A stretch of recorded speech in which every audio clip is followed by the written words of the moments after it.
Hello and welcome to this week's Senate update. So this was kind of turned out to be a longer meeting, but substance-wise wasn't very budgety. So we started off the meeting with a math club budget that was passed. So we're only one club budget away. Dance team, we're going to look a little bit deeper into what their budgeting process was. So if you're on dance team, if you could contact our UG Senate Financial email and Robbie specifically, kind of figure out, we have some questions about your budget. But otherwise, all we have left is Senate budgets now, which is very exciting for us. We're getting kind of close to the end of the semester. Besides that, we also worked on our Constitution. A lot of different things we're talking about with roles of senators, and meeting times and different things like that. But kind of a big thing, and also relating to the election we have this week. This Thursday we have class officer elections. We had advertised on the ballot that class officers would run together as a pair. But through our discussion tonight, I know it's a little late in the game, but we decided that actually it'd probably be best if it was just individuals, so we're not segmenting certain people who are like, I don't have someone to run with.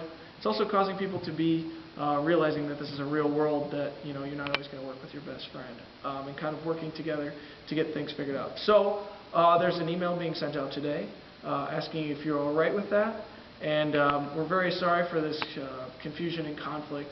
It's just some things changed, and originally our Constitution did allow us to have our ballots that way. So if you have a real problem with that, we'll be having discussions. From the deepest part of my heart, I apologize, and I hope this doesn't change how you feel about Senate for the future.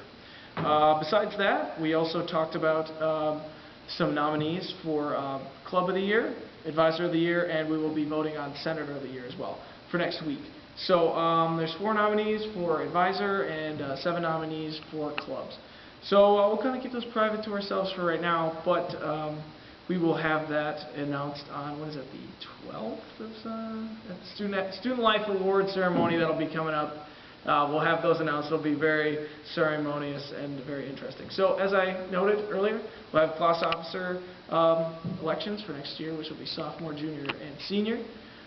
So vote on that this Thursday on WebTools, and should be a regular process. But to note, we can't officially know what grade people are in because credits are different, housing is different. So it'll just be a system where you get 2 votes for. It'll be segmented like seniors, these are the people running, juniors, these are the people running, sophomores, these are the people running, but you only get 2 votes. So if you want to throw your votes away in a class that you don't have, that's your own decision. But we would prefer that you use your 2 votes for your class, because that's the point. So that'll be on Thursday on WebTools, where we have people doing some tabling and some other things. So look for that. And once again, if you have anything you want to recommend or give us a heads up on anything, just check us out. Send us an email, senate@smumn.edu, or check us out on Facebook or on Twitter. So I will talk to you next week right before break.